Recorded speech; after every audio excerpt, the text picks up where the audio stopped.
my dears. Hello. Oh, I do apologise that I had a banana before I started. Here we go. I've been asked to actually say what date it is I'm recording, although I feel I do say that when I put it up on YouTube. But there we go. So today is Friday, the 12th of October, and it's nearly 2 p.m. And I've just got a few minutes to put together this vlog before I have to fly off and do something else. So here we go. Yes, I was reminded of a friendversary on Facebook with Clive Ward. Clive Ward is another actor. We've been good friends for a long, long time. It said we've been Facebook friends for 8 years, and I just pointed out that we've actually been friends for nearly 30 years. And I made mention of British Gas and made a comment, now there's a story. And I meant that as a little jape between me and Clive, but many of you have contacted me and said that you want to know more. Well, it's a very routine story, but it means something to me and Clive. And Anne from Dagenham particularly said, please tell. So here we go.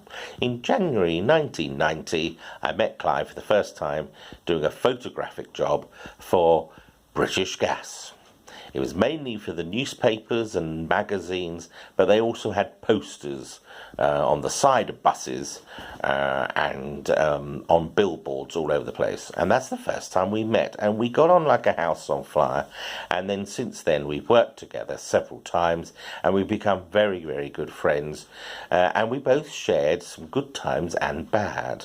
And in this industry in particular, you can get a bit frustrated about concerns about things that happen around, and we just found ourselves meeting up every now and then and having a good natter and help put the world to rights, and meeting up and having our chats has been really good fun, and we've helped each other tremendously, which leads on to the next question I've got from James in Adelaide. He says, mental health, what are your views? Which is a bit direct, but here goes.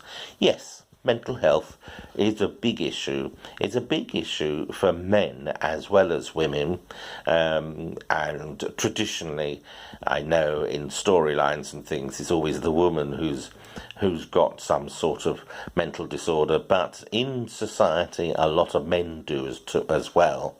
And I also suffer from anxiety, as do others, but I've been able to sort of get through it, firstly through the support of my husband, Tony, but then also with good friends like Clive.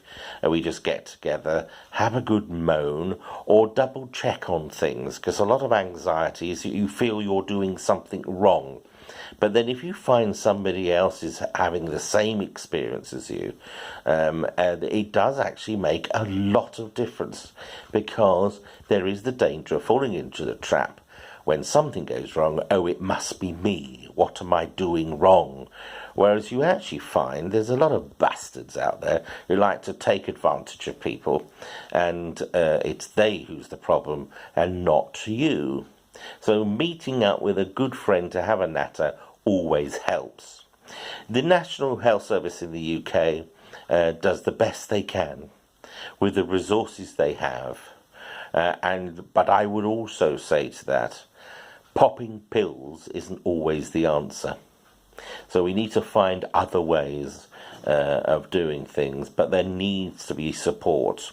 There's a lot of talk of awareness at the moment, but there's little talk about how the government or whoever is going to help people. And we all have to help each other. That's the name of the game. And I think once that message gets over, then we shall be fine. Right, on to something more jolly. Kira from New York, what is your opinion of the first episode of Doctor Who? Well, first of all, I have to say I was rather disappointed at the grotesque objections to the first episode. Some of the negative comments did take me by surprise. It was as if I'd been watching a completely different programme. But I loved it. I gave it 8 to 8.5 out of 10. I liked the new theme tune, but being grey-haired, I always hark back to the original. I love that. Very good introduction of Jodie and the other characters. Very good to see Bradley Walsh, an actor I've admired for many years, in a substantial role with Doctor Who. Woo, woo, woo. Yes, excellent. And the first episode, really, for me, was just introducing the fact we got a new Doctor. And we've got her, and she was in place, more or less, straight from the start. So by the end of the first episode, the new Doctor's here, which is good, so we can now look forward to the adventures ahead. Well, those are my opinions, and I'm going to move on now because the clock is ticking and I have things to do. But thank you for listening, and until the next time, bye.